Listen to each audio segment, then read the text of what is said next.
Slova písma svätého, ktoré budú základom dnešného kázania, sú zapísané v Evanjeliu podľa Jána v 1. kapitole vo veršoch 45.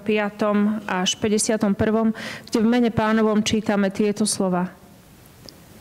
Filip sa stretol s Natanaelom a povedal mu: Našli sme toho, o kom písal Mojžiš v zákone a proroci, Ježiša, Jozefovho syna z Nazareta. A Natanael mu povedal: Môže byť z Nazareta niečo dobré? A Filip mu povedal: Poď sa pozrieť. Keď Ježiš videl prichádzať Natanaela, povedal o ňom: Toto je pravý Izraelec, v ktorom niet klamu.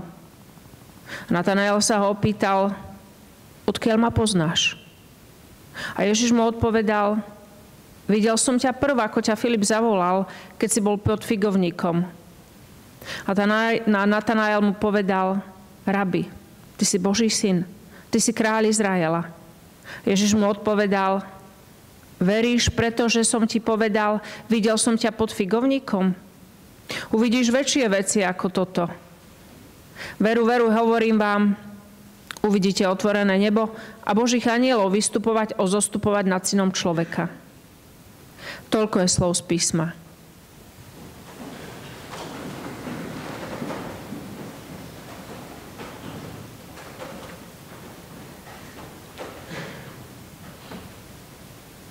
Milé sestry a milí bratia v Pánovi,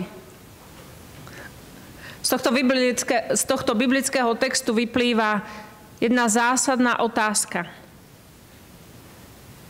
Odkiaľ ma poznáš? Otázka, ktorú položí Natanael Ježišovi pri ich prvom stretnutí. Odkiaľ môže poznať Ježiš človeka, ktorý sedí pod figovníkom v nejakej zastrčenej dedine?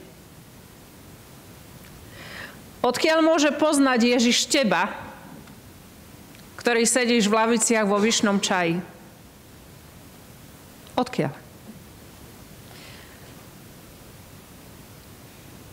Ježiš pozná, Ježiš vidí a Ježiš volá: Natanael, pravý Izraelita, v ktorom nie je klamstvo, ani zákernosť, ani úskok, ani podvod. Sestri a bratia v Pánovi, toto sú veľmi dôležité slova z úst Pána Ježiša, pretože oni prenikajú o mnoho hlbšie, než vidí ľudské oko. Oni prenikajú do vnútra človeka. A Natanael, on rovnako zvolá: Majster, ty si Boží syn a izraelský kráľ. Prvé stretnutie, Natanael a Ježiš. Úplne prvé stretnutie, silné a trvalé. Otázkou je, čo predchádzalo tomuto stretnutiu. Čo bolo na samom začiatku, že Natanael sa stal symbolom pravého učeníka? Možno tým prvým je meno.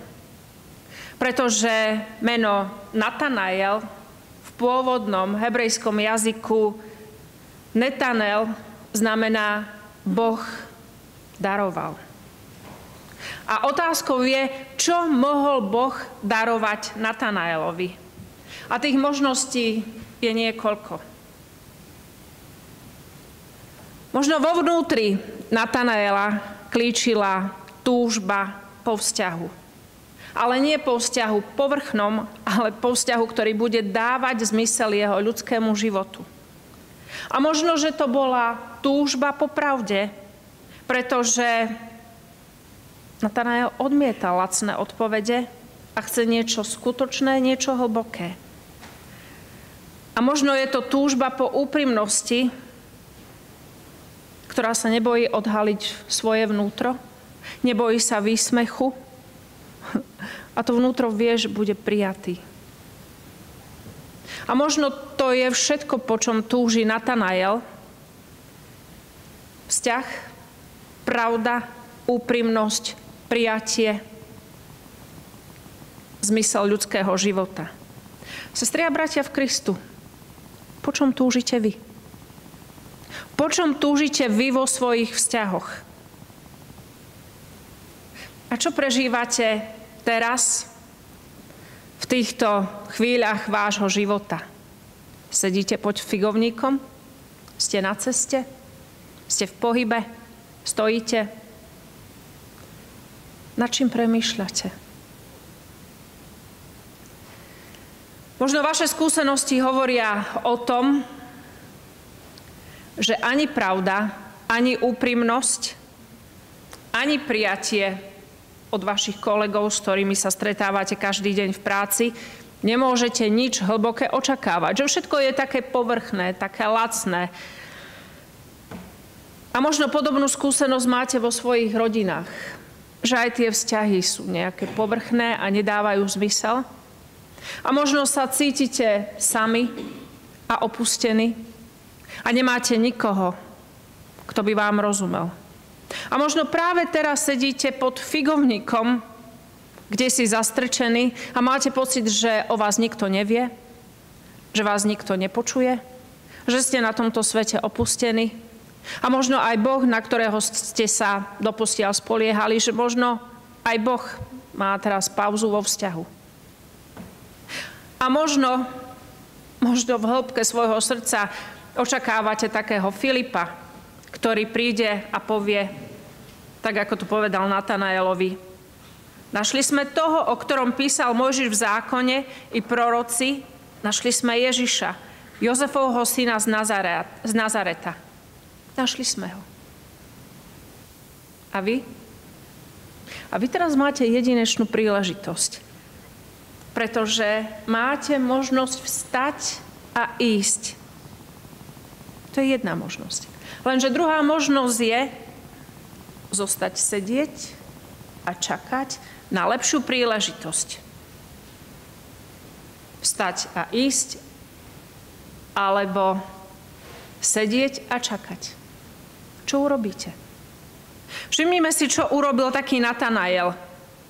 Natanael chvíľu premýšľa a toho vedie k pochybnostiam, pretože položí tú otázku, ktorá vstúpila do dejín.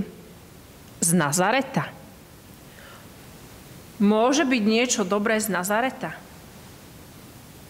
Je možné, aby to slovo, o ktorom predpovedali proroci, aby to slovo, ktoré sa stalo telom, bol Ježiš z Nazareta, syn Tesárov? Veď to nedáva logiku. Veď my očakávame Mesiáša. My očakávame nového kráľa Dávida. A ani domovská obec tomu veľmi nenapovedá, pretože Nazareto nie je spojený s biblickými textami. O Nazarete nie sú žiadne proroctva. Či môže niečo dobré prísť z Nazareta? A tu máme skepsu, máme tu pochybnosť, ale zároveň tu máme vnútornú túžbu a motiváciu stretnúť sa s Ježišom. Čo prevýši?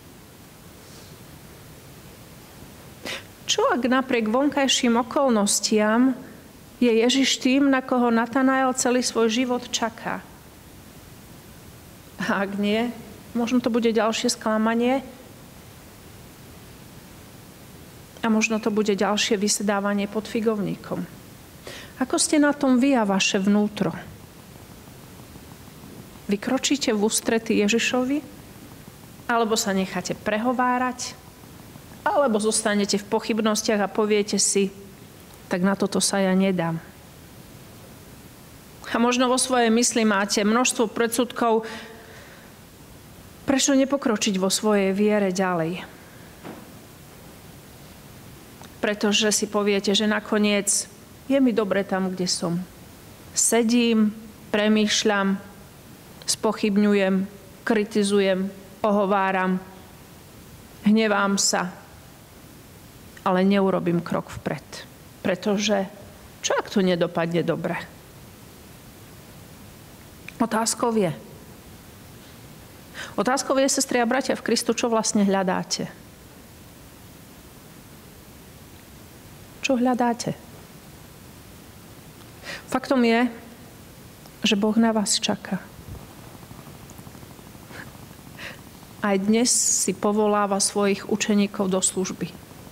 Aj dnes si ich vyberá, tak ako je to opísané v 1. kapitole Jánovho evanjelia. Ježiš prichádza, Ježiš oslovuje, priamo menom a hovorí: poď a uvidíš. Toto je jeden zo spôsobov. A zasa inému z nás povie: nasleduj ma. A inému zasa povie: ty si Šimon, Jánov syn, budeš sa volať Kéfas. Ježiš sa na nás pozrie, zmení nám meno a zmení nám celé smerovanie nášho života, pretože on vidí do nášho vnútra. A Natanael, obyvateľ Kány Galilejskej, počuje výzvu: poď a uvidíš. Poď k Ježišovi teraz a hneď a rob to stále. Aj keď máš v sebe nutkanie opäť si sadnúť po ten figovník, poď k Ježišovi, aj keď sa chceš skryť pred celým svetom v tieni. Poď a neprestávaj, aj keď tvoje rozorvané vnútro hovorí čosi úplne iné. Nepremýšľaj, nešpekuluj a poď. A nepochybuj ani o sebe, nepochybuj ani o Bohu. Ak by sme si čítali tento text poď a viď, vidíme tam rozkaz priamy, ktorý oslovuje. Rozkaz, ktorý nedáva čas na dlhé premýšľanie a špekulovanie. Vstaň a poď. A Natanael, on vstal a išiel. Nož a potom sa stretne s Ježišom a položí mu svoju prvú otázku. Odkiaľ ma poznáš?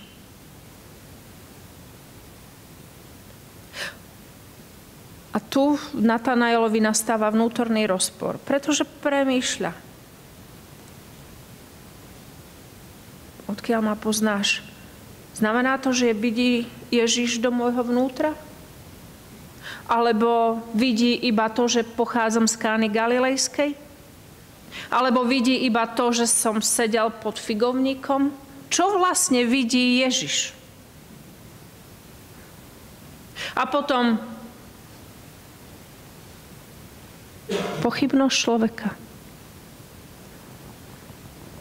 Môže zo mňa, z obyčajného človeka, vzísť niečo dobré? Sestri a bratia v Kristu, koľkokrát ste si položili túto existenčnú otázku? Môže vzísť niečo zo mňa dobré? Môže zo mňa vzísť požehnanie? Môžem byť nástrojom v rukách Božích? Môžu byť moje slová povzbudením pre niekoho? Moje skutky pomocou pre niekoho? Môže byť niečo, čo pochádza z takej Kány Galilejskej, z takého vyšného čaju. Môže byť zo mňa niečo dobré a užitočné pre tento svet? A Ježiš mu odpovie: skôr ako ťa Filip zavolal, videl som ťa pod figovníkom. A Ježiš mu dáva najavo, že jeho pohľad siaha hlbšie, než len to, čo vidí ľudské oko. On pozná nielen miesto, kde sedel Natanael, ale on pozná jeho aj vnútorné hľadanie.